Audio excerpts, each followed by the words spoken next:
US embassy ने हाल ही में 3 lakh Indian students को चेतावनी दी है। उन्होंने साफ साफ कहा है कि अगर आप यूएस में किसी भी कानून का उल्लंघन करते हैं तो आपका F1 या फिर J1 स्टूडेंट वीजा रिवोक किया जा सकता है और फ्यूचर में आपको यूएस में कभी भी एंट्री नहीं दी जाएगी। तो क्या है पूरा मामला, चलिए आपको सब कुछ डिटेल में बताते हैं। नमस्कार, मैं हूं आपके साथ प्रेरणा कौशिक और आप देख रहे हैं एनबीटी इंटरनेशनल। दरअसल एम्बेसी ने सोशल मीडिया एक्स पर एक पोस्ट करते हुए लिखा, US laws can have serious consequences for your student visas. अगर आप अरेस्ट होते हैं या फिर कोई लॉ वायलेट करते हैं तो आपका वीजा रिवोक हो सकता है, डिपोर्टेशन हो सकता है और फ्यूचर में वीजा लेने की एलिजिबिलिटी भी खत्म हो सकती है।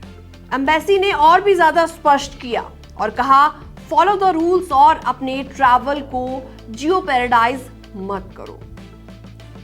US visa is a privilege not a right. Bharat में लगभग 3.37 लाख स्टूडेंट्स इस साल यूएस में पढ़ाई कर रहे हैं। एम्बेसी ने पहले भी चेतावनी दी थी कि अगर वीजा पर स्टे करने की अलाउड पीरियड से ज्यादा वहां पर रहे, यानी कि वहां पर ओवर स्टे किया, तो आपको दिक्कत आ सकती है, डिपोर्टेशन भी आपका हो सकता है और तो और परमानेंट री एंट्री भी आपकी बैन की जा सकती है।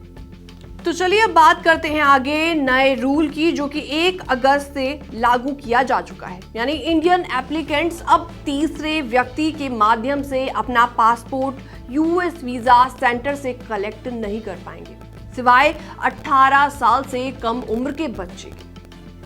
अब पासपोर्ट्स को खुद कलेक्ट करना होगा या फिर डिलीवरी के माध्यम से ही लेना होगा, यही ऑप्शन आपके पास है। माइनर्स के लिए पेरेंट्स या फिर गार्जियंस ही पासपोर्ट कलेक्ट कर सकते हैं, लेकिन दोनों पेरेंट्स के सिग्नेचर लेटर उसमें बहुत ज्यादा इंपॉर्टेंट होंगे। स्कैन या फिर ईमेल्ड कॉपी स्वीकार नहीं की जाएगी।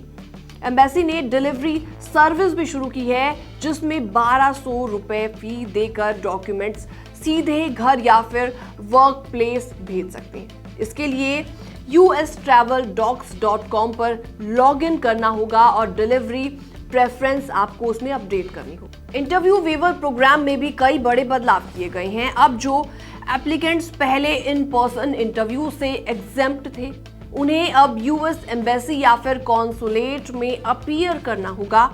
इसमें शामिल हैं H वीजाज, L वीजाज, इसके अलावा F और M स्टूडेंट वीजा भी इसमें शामिल हैं और तो और J एक्सचेंज वीजाज भी शामिल है और E और O वीजाज भी इसमें आते हैं। एज बेस्ड एग्जेम्पशंस भी इसमें हटा दी गई हैं। अब 14 ईयर से कम और 79 ईयर से ज्यादा उम्र के एप्लीकेंट्स भी इंटरव्यू देंगे।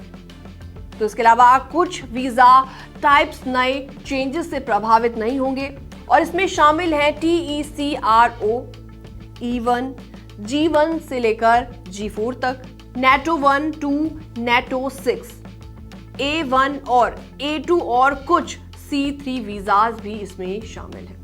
बाकी प्रोसेसेस अनएक्सचेंज्ड हैं। वीजा फीस 365 डेज तक वैलिड है।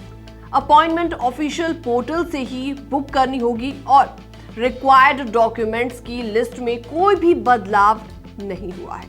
तो अब साफ है कि अब इंडियन स्टूडेंट्स को और भी ज्यादा वीजा रूल्स और लॉ का ध्यान रखना होगा, पर्सनल कलेक्शन और इंटरव्यू चेंजेस के साथ। अगर कोई गलती हुई तो कंसीक्वेंसेस बेहद सीरियस हो सकते हैं। फिलहाल इस रिपोर्ट में इतना ही। बाकी तमाम अपडेट्स के लिए बने रहिए एनबीटी इंटरनेशनल के साथ।